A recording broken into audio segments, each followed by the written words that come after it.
Hi, welcome to the first episode of what we are calling Anchor Talk. It's going to be a side series that we'll probably throw a video every now and then about stuff that we want to talk about, but not really make a huge, long thing about. I'm Rex. And I'm JT. Today we're going to be talking about Deltarune. A.K.A. Undertale 2. Yeah, first recommendation before you start listening to more of this video. It's highly recommended that you play through Undertale and also this first before you watch this video. And I do really recommend playing through Undertale because Rex and I have both watched somebody play through Undertale, and while it was a good experience nonetheless, it is one of my chief regrets looking back on it and going, oh man, I wish I'd played through this and then watched somebody play through it, because if you haven't played through or even seen somebody play through Undertale, then it is really a valuable experience, I think. Yeah, it's a great experience. But anyway, enough about Undertale. Let's get right into Deltarune. Yeah, so, this quick summary. This is a game that Toby Fox, he just released the first chapter of. For free, by the way. For free. So you can tell, there's so much passion put into it for a free project that he wants to get attention, probably so he can work on it more. Mm-hmm. Yeah, it's like a 4 to 6 hour game. Yeah, I got 4.5 hours out of it. Yeah, the story, it seems very similar to Undertale.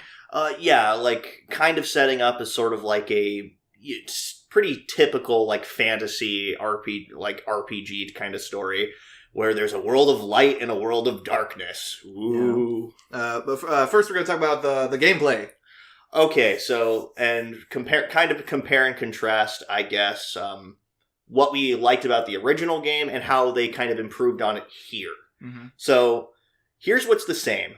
It's pretty much still bullet hell dodging. Yeah. Because basically enemies will make their attacks and they have bullet patterns. You have to know how to dodge them and move this little icon around, in this case the symbol of your heart, or your soul rather. And it's basically you just avoid like that. That's still pretty much the same. And then the whole kill or spare thing. Yep, you can either attack them or act, which basically will try to encourage them to approach the situation non-violently, to where yes, you can spare them. My favorite new thing with this new battle system is that in Undertale, you were just one person. You were just playing as Frisk. Yep. And you just had this turn I'll do this, and the next turn I'll do that. But in this game, in Deltarune, you can set up combos. Yep. So because it always plays left to right, your characters act always Chris, then Ralsei, or Chris then Ralsei then Susie. Yeah. Sounds about right. But yeah, so you can set up okay, Chris, you do this action to calm them down, and then Ralsei can spare them or put them to sleep or whatever. Yeah, they're incorporating a bunch of different systems here. Usually what ACT amounted to before was was kind of some text option, or there were certain things that you had to flirt with, other things that you had to compliment and stuff like that, and it would result in different things, and you had to understand how the enemy functioned in order for it to work. And if you did this well enough, you could eventually spare them. Yeah, it seems like a lot of context-sensitive minigames. Yes. It's really cool. One of my favorite ones was when Susie finally starts working with you, and you fight the crowned K-Round. Yeah. She's like, all right, I want to act, but I need your help, Ralsei. And he's just chucks him at the... at the checker thing. Oh my god, that's right. That was hilarious. But what they improved on here as well, in addition to the whole introduction of a party, there's also pretty much a magic system, which I was not expecting from this game. Because your party members are as follows. There's Chris, who is basically the self-insert avatar character for the player, who is the leader, like a commander. He gives out the orders. And then there's Ralsei, who is the stereotypical mage of the party, and then there's Susie, who is a bruiser. Yeah. That, about as bruiser as you can get. Well, how combat works is, in addition to having your little heart avoid the bullets, the closer you get to them, you build up what's called tension points. And when you build up enough tension points, you can have Ralsei cast magic spells. Either he can heal you, or he can basically make things go to sleep. Yeah, I like that. I like that there's more than just sparing to non-valid options. Yeah. There's probably going to be more. Yeah. So right now it's just you either have the option to spare or put them to sleep or whatever. Yeah. That was pretty cool. What else for the gameplay? Oh, so there's like there's more of like an RPG kind of menu. Yeah. Like like all your different equipments and for each player. And then I've noticed like the classes. So your characters have classes is what they like have them labeled as up top. Right, yeah. They change over time. Mm-hmm. There was one point where I was looking I was in the card castle. I think it was the heart room. There's a bunch of beds. Yeah. So I like checked every bed.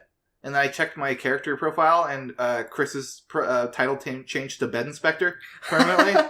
Oh my god! I see. I never got that thing, and that's what's so cool about about Undertale and by association Deltarune is just little things like that. I think no two playthroughs are going to be exactly the same. Yeah.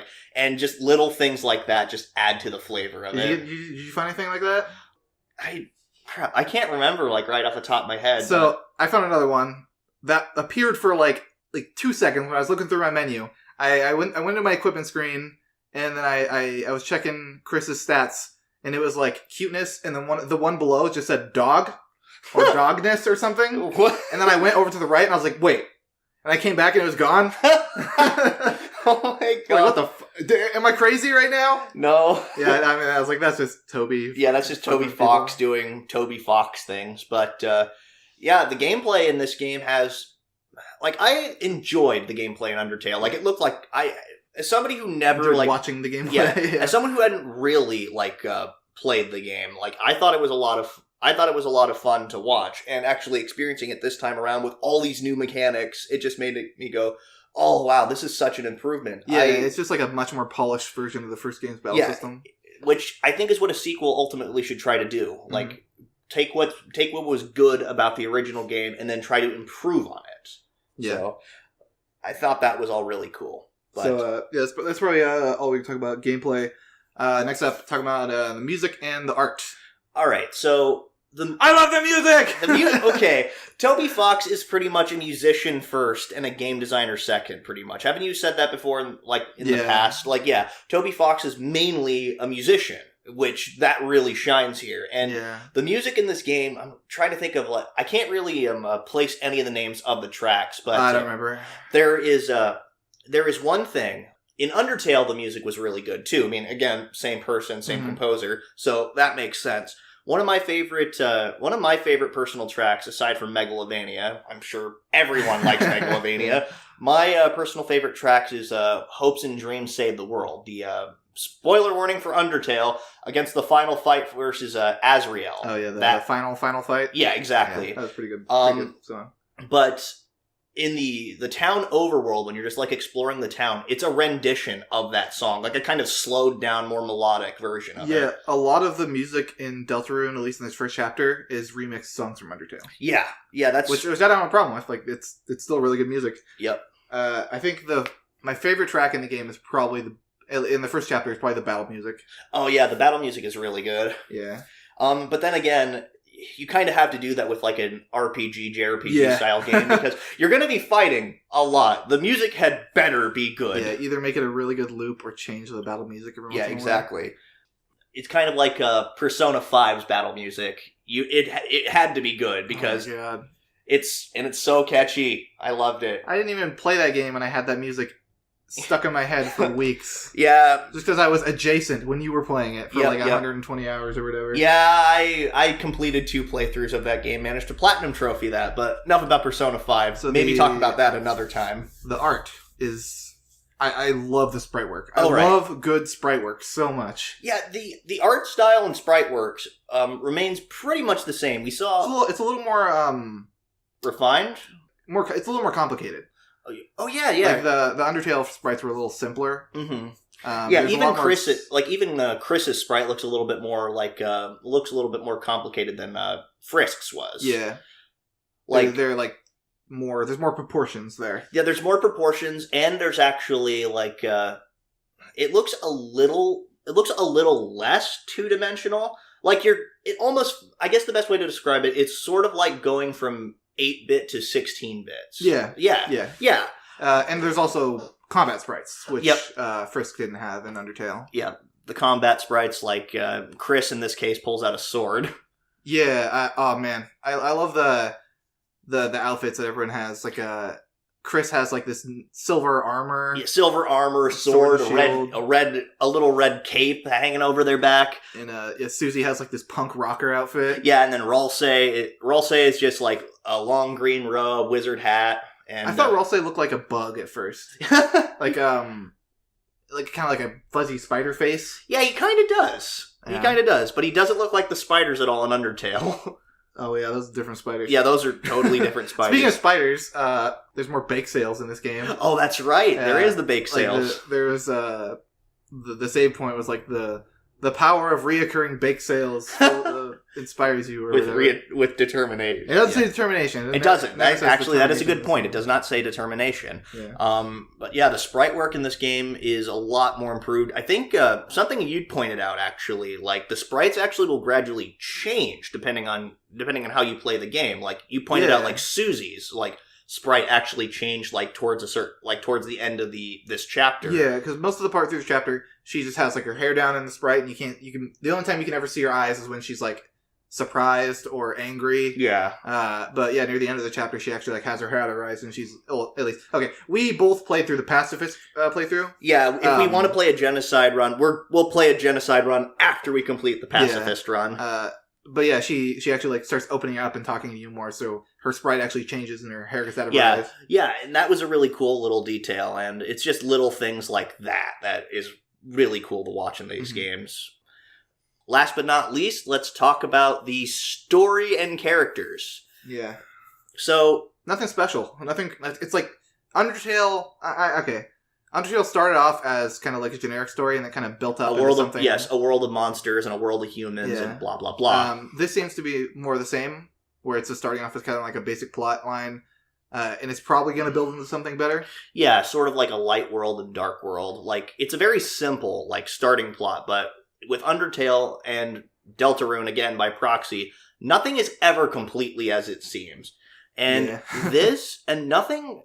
And there's a lot of stuff here, like a little nods to the first game, but just something that just seems a little bit off about it, because there are so many characters from the first game that actually appear again. Yeah, we're going to talk about that. Yeah. Probably, first of all, of this, you start off in like a town where all the Undertale characters are. You're not underground, you're above ground. Uh-huh. And nobody knows.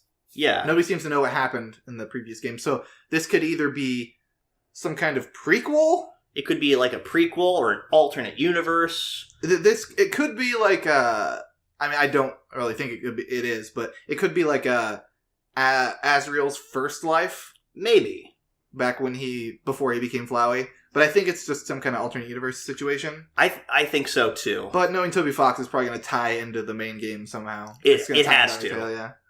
Yeah.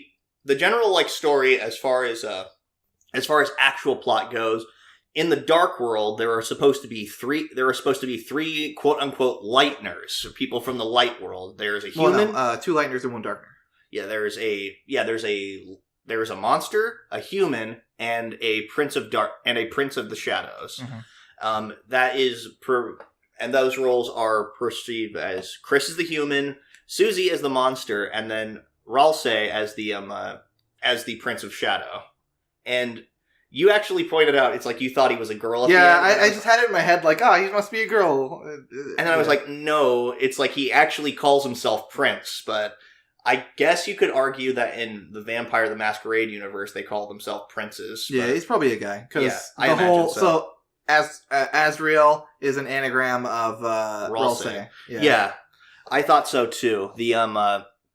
I noticed that, and you were actually surprised by that a little bit. Yeah, when I brought that to your attention. I didn't notice that before. So I think that these worlds exist that these worlds are supposed to exist simultaneously and be like reflections of each other, because Ralsei here is more along the lines of how Asriel was originally described as in Undertale, kind of naive, innocent, young, and ultimately didn't want people to fight.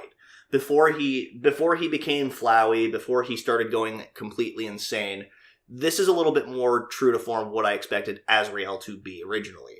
The Azrael in the light world is off away at college somewhere. Yeah, it kind of feels like a fan fiction a little bit. Yeah. Like, this is the Undertale characters, but it's just normal life. Yeah.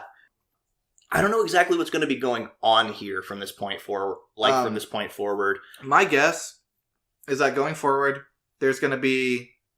I don't know if you're going to stay in the Dark World or you're going to go back and forth between the Dark World. I think it'd be more interesting if you went back and forth. I think kind we of see are. a parallel of like the characters in the real life and then in the game. But I think you're going to be going around. There's probably going to be a lot more dark fountains popping up. Because they made a big deal. There was a big sequence about like when you went up to the fountain and then your soul popped out. Yeah. And then they like played like a big old sequence. Yep. That feels like just RPGs where it's like, oh, get the 7 blanks. Go collect the 7 blanks or whatever. Or like in Final Fantasy, go collect the 4 crystals. Exactly, yeah. So I think it's going to be a lot more dark portals, and then you have to help Ralsei go through the world and close all these dark portals. Yeah, exactly. I imagine that's probably what it's going to be like. In fact, that's even what they were kind of setting up here. Like with Ralsei's little info dump, he was saying there are three fountains that are threatening the balance between the light and dark worlds. You have to basically close them off in order to prevent the balance shifting between one world and the other. Yeah. It's all about a game of balance. I would like it actually if you had to go close off a light portal. Like, so it's not, you're not just closing off dark portals. It would show that even if there's too much light, then that's also a problem. I imagine that will be a thing. Yeah. I hope it's a thing anyway. So enough about the overall story. Let's talk about some of the new characters. In this case, Ralsei and Susie. Yeah, Ralsei. Yeah, we just talked about it. Pretty much Azrael, like young baby Azrael. Yeah, little feels like just sweet cinnamon roll. But also like not super. Ralsei seems very like meek, but not like too meek because.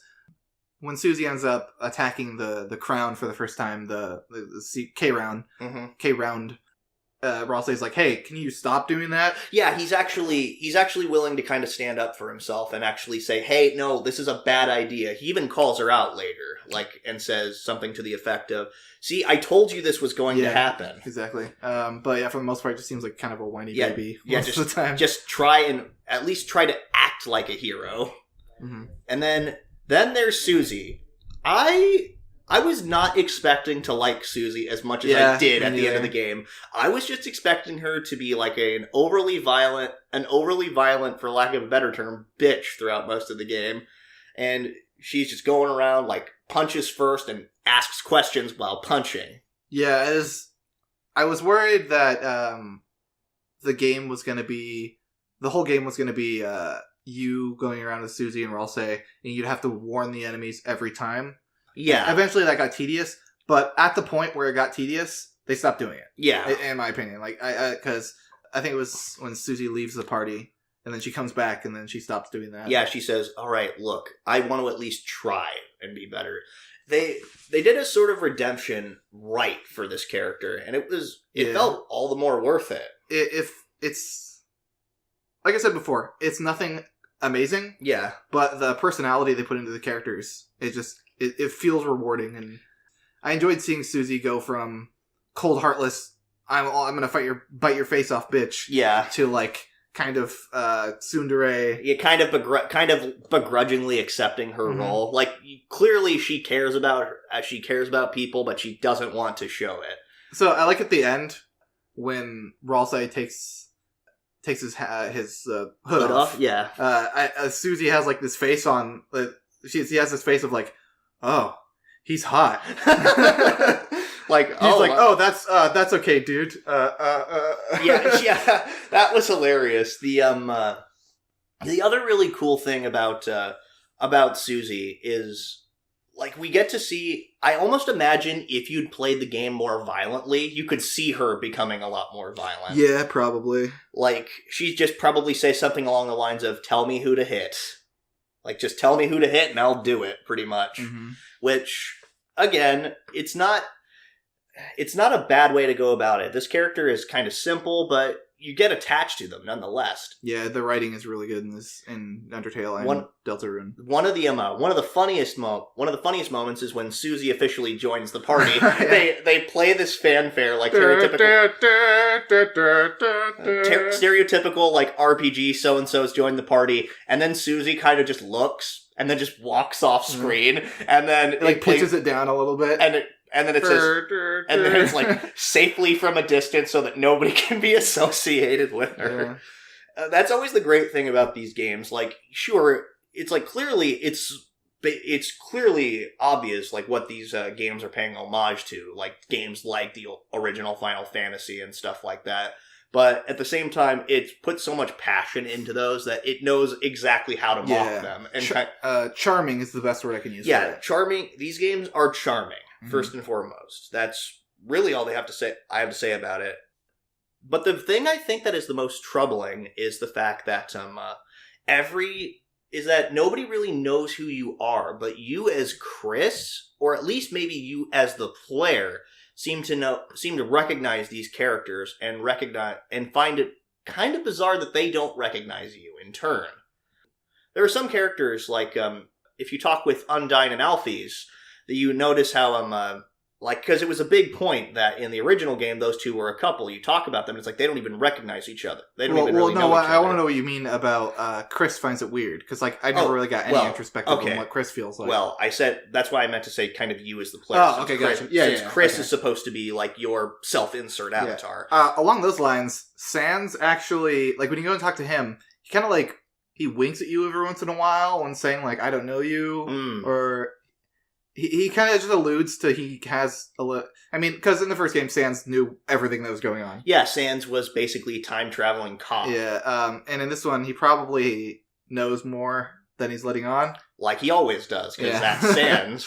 And it's just weird to think that there's obviously more to what's going on. And the ending cutscene, holy crap, ending cutscene, that definitely alludes to more of it. Yeah. So, a little bit of props. It's really well animated. At first, when I first saw it, you just, like, shift out of bed. You're walking around, like, shambling about. It looks like you're, like, possessed or, like, the main character from The Ring or something. Just walking around.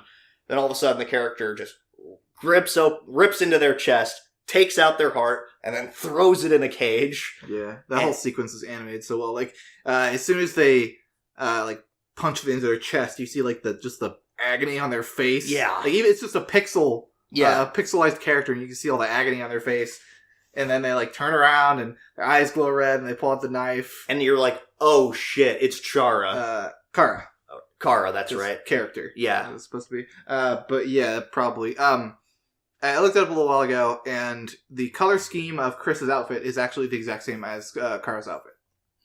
It's like a yellow shirt with a white stripe. Mm-hmm. Whereas Frisk was like a green shirt with a red stripe?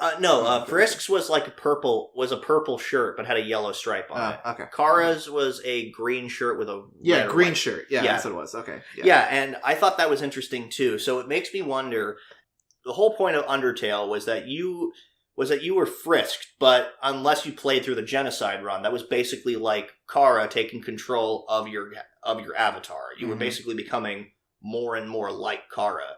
So it makes me wonder if this is supposed to be like Kara's like story or Kara's potential chance at redemption, maybe, because all we established in the original Undertale was that Kara was responsible for everything bad happening. Like, that was the thing that drove Azrael to die and made Azrael go insane, eventually put the events in motion to become Flowey, all this other stuff. So, But the thing about Undertale that Undertale did so well was even giving a chance for a character you thought was totally irredeemable a chance at redemption. And I wonder if this is an attempt at Kara's redemption.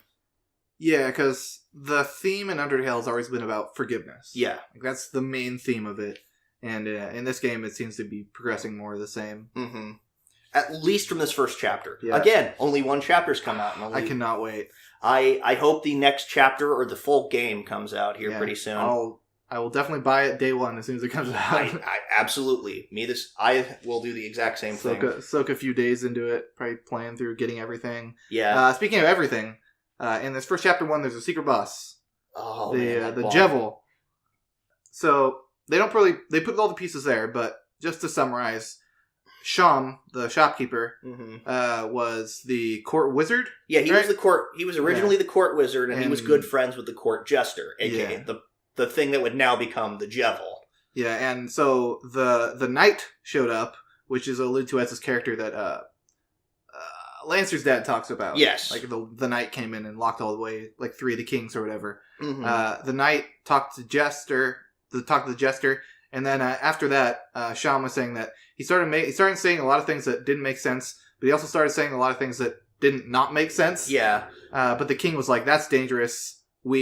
I'm ordering you to throw him and lock him in the dungeon." Yeah, and progressively he just started getting and progressively the Jevil just started becoming crazier and crazier and crazier.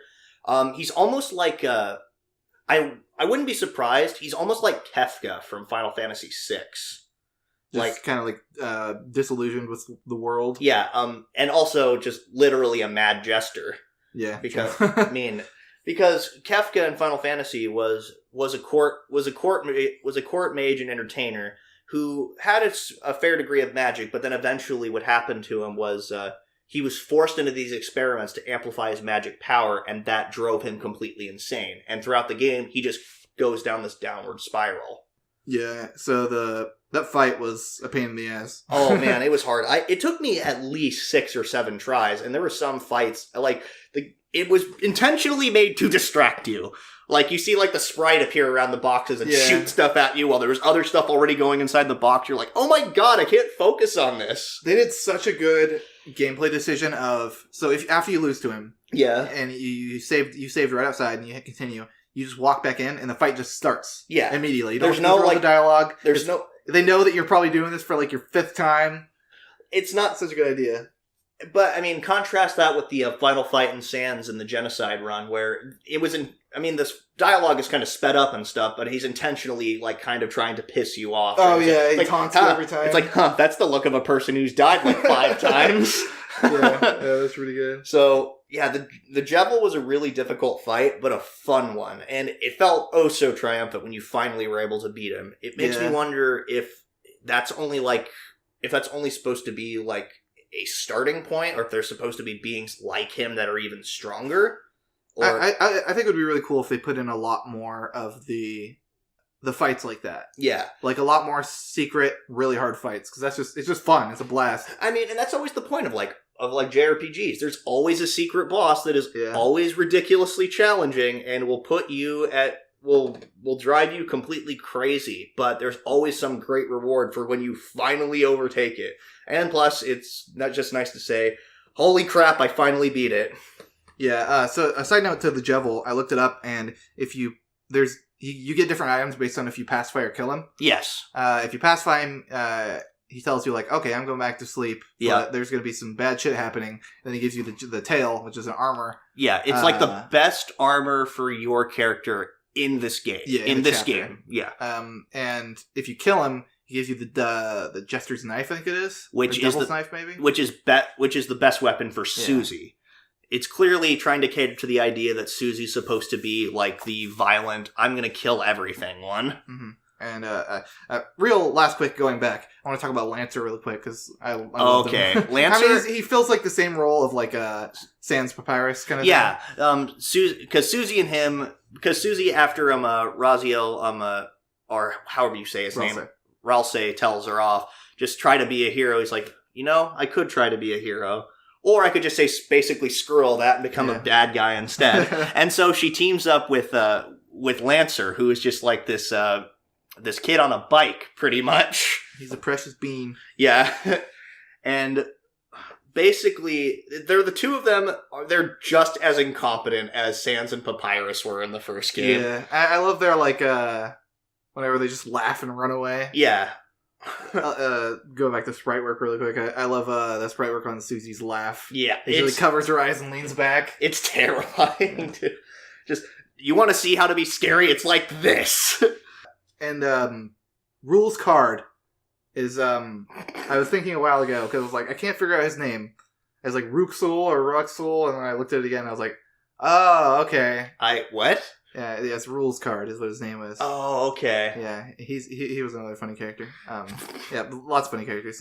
Again, we could talk about this game for hours. Yeah, we could, but we agreed that we were going to try and keep this video somewhat shorter. Yeah. So, anyway, long story short, I really enjoyed this first chapter. Yeah. If you watch this video and you still haven't played it, go play it. Again, I cannot. It's free. I'll put a link in the description that leads to the download page for the website he has. Yeah, and if you by some chance haven't played, or even just seen somebody play through Undertale, do yourself a favor and do that. Yeah, don't let the kind of toxic community push you away, because I know there's like a really annoying community for Undertale, and they've calmed down in recent years, but sure. This is probably bringing them all back. Yeah, so just don't let someone else ruin your enjoyment of it. It was a crazy fun time to watch. I wish I played through it. I'm glad I played through this one. I'm glad to play through the whole game when it comes out. Yep. But yeah, that's gonna be it in our talk for Deltarune. Yep. Thank you for joining us. Yeah. See you guys in the next video. Till then, take care of yourselves, everyone.